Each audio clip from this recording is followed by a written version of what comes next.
Welcome to In the Zone with Chris Zander, where we talk lifestyle, entrepreneurship, self-care, and much more. So go grab a drink or a snack and come on back because it is now time to get in the zone. My guest today is a worldwide known gymnast making history right here in Nashville as one of Fisk University's first ever team members of the newly launched gymnastics program. So let's welcome Morgan Price. How are you doing, Morgan? Hi, I'm good. How are you? I am good. It's great to see you, and thank you so much for your time. Yes, thank you for having me. I'm super excited to be able to chat with you. Absolutely. So let's start here. You are a Lebanon, Tennessee native who began gymnastics at the age of 2. Please take us back to early childhood and just your memories from being that young starting out. Yeah, so I also do have two other sisters who did gymnastics with me as well. Started at the age of 2, of course. My younger sisters started around that time as well. Just kind of fell in love with the sport. I obviously did it since the age of 2, and now I'm 18 now. Growing up in Lebanon, it was super good. The community was great and everything. Unfortunately, my dad passed away in 2009, so I was about 4 years old. And so that was a little bit of trauma for me and my family, but obviously we got through it. And after a couple years, my mom actually moved us out to Texas to have better opportunities to become better gymnasts to where we are now. So she moved me and my sisters out to Texas, and we did gymnastics at Texas Dreams for like the second half of our life. And then that's kind of when my college career kind of started and bloomed off. Just took off. Yeah.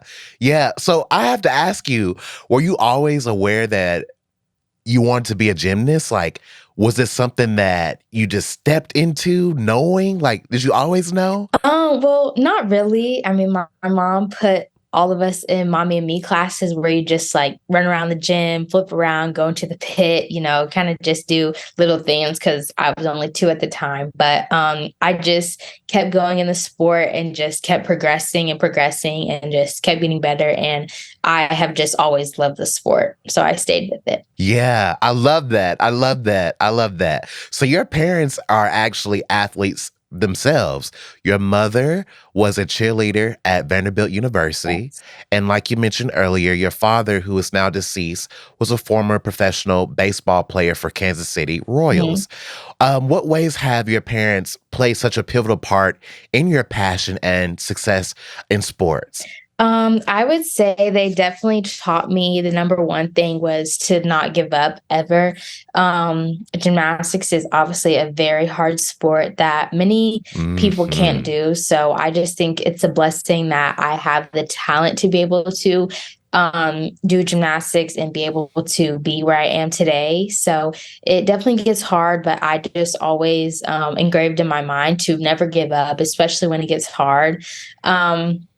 Also, just like determination. Like, I feel like I have really learned to be determined to be where I am today and just to make my skills and just train hard. And I love most importantly that you are aware of your strength and your talent.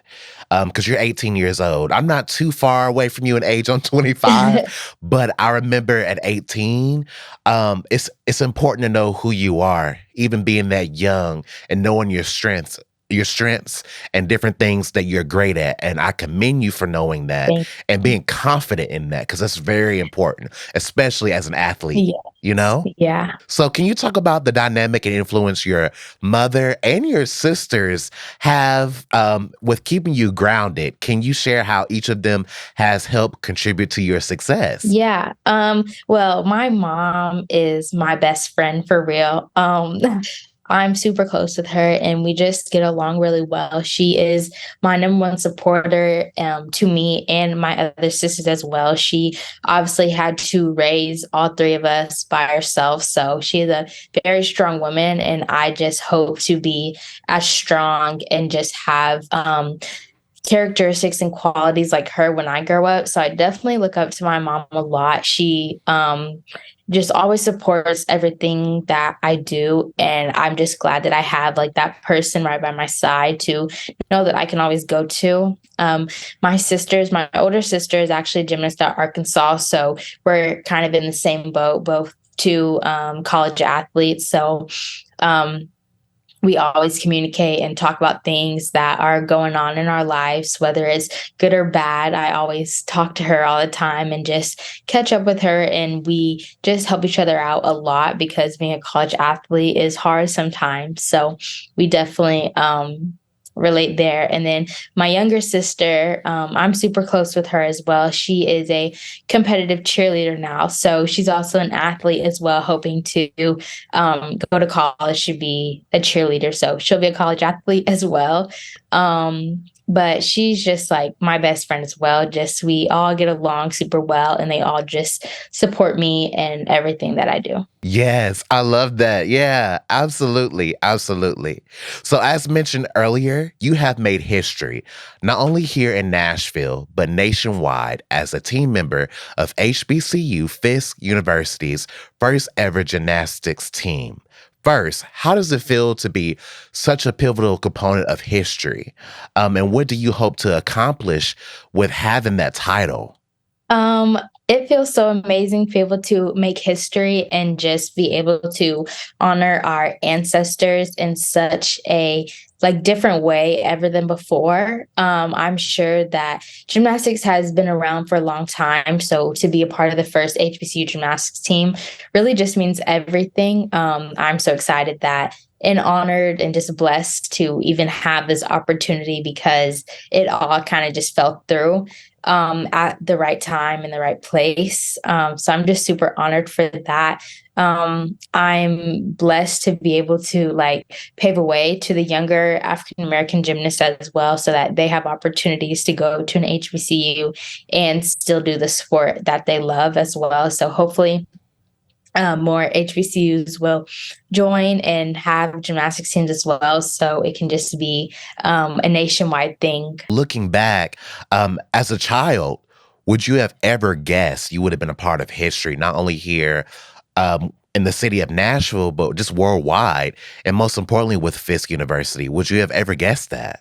No, I would not have. Actually, growing up, I did always want to go to an HBCU and do gymnastics as well. But at the time when I was like doing my recruiting process, there wasn't an HBCU. So I knew that I wanted to be in the SEC if it wasn't an HBCU gymnast. So that's when I committed to Arkansas. But then I like just a couple months after that, Fish just so happened to pop up. And so I knew that I really wanted to be a part of that team. So I decommitted from Arkansas and chose to commit to Fisk. I'm curious to know too, why is representation so important for you as well? Because, like you said, you were initially going to be in Arkansas, but you decided to come to this when they had a program available for you. Mhm. So you were very adamant about representation.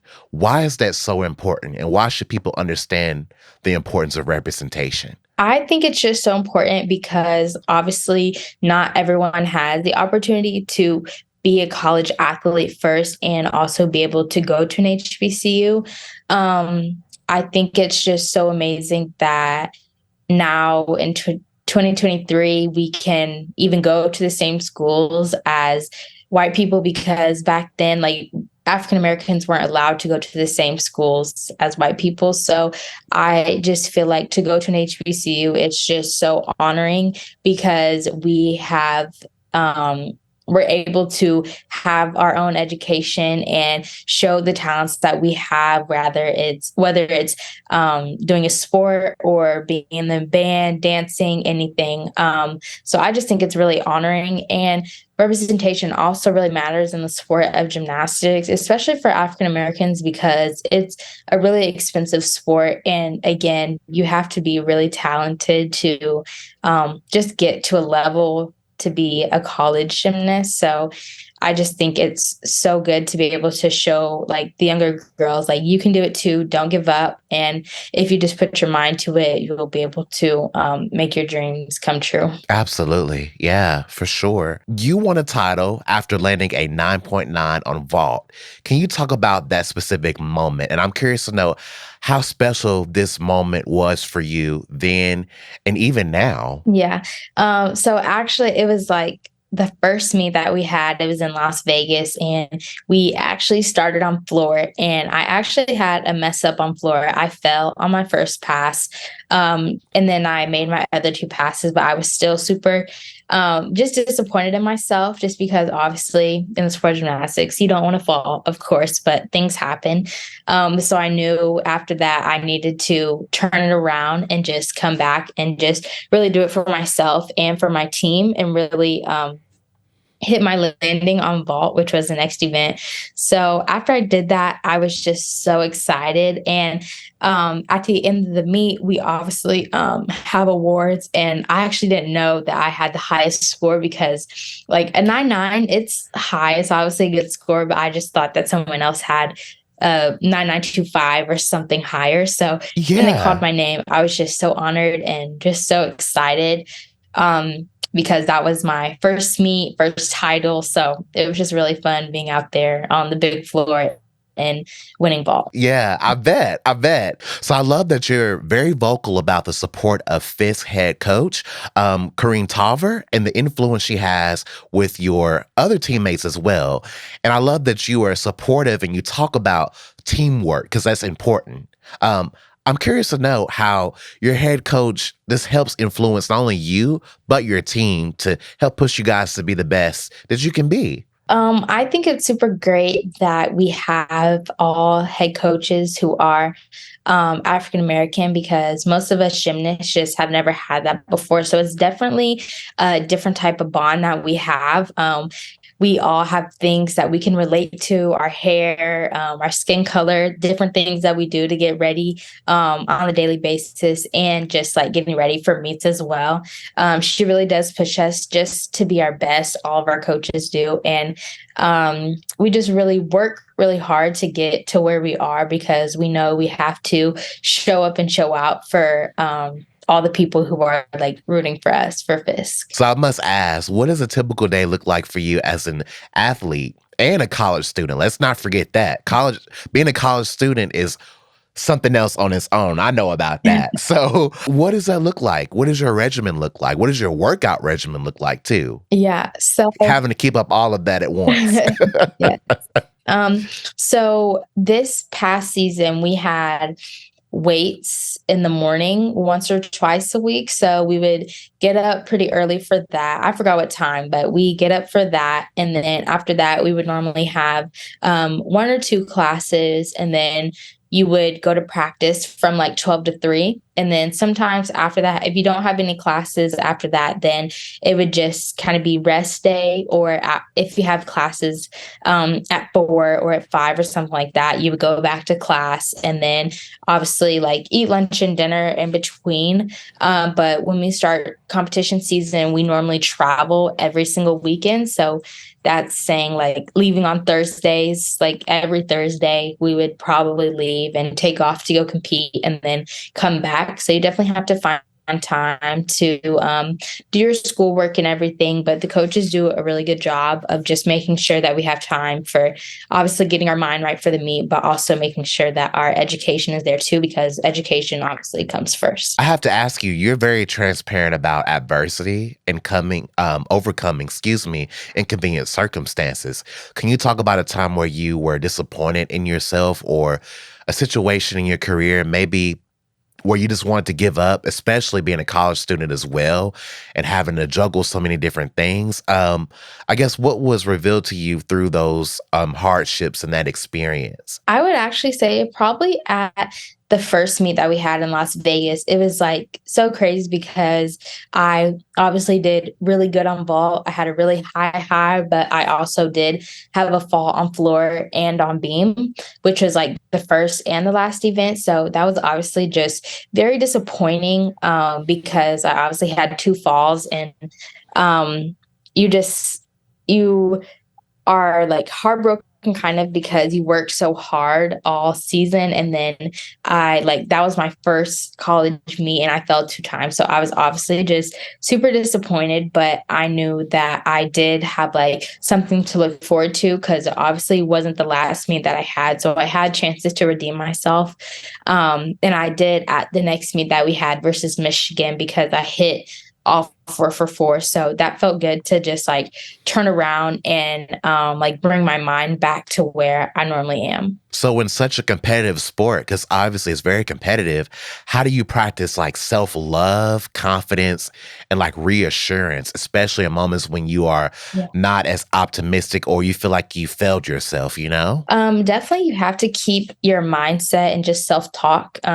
You can't talk negative to yourself because if you start to talk negative to yourself, those things will show and they will like release out of you. So I really just try to work on my mindset, just trying to stay positive, but also being realistic as well. Journaling, I do that a lot. And I also, I'm a Christian, so I pray to God a lot just to ask for just strength and guidance throughout my college career and just as I go through life. I love, number one, that you keep God on your side first, right? Because without him, there is nothing. So I love that. And I love that you state that and you stand firm with that. Yeah. So I have to ask you, where do you see yourself in the next 5 to 10 years?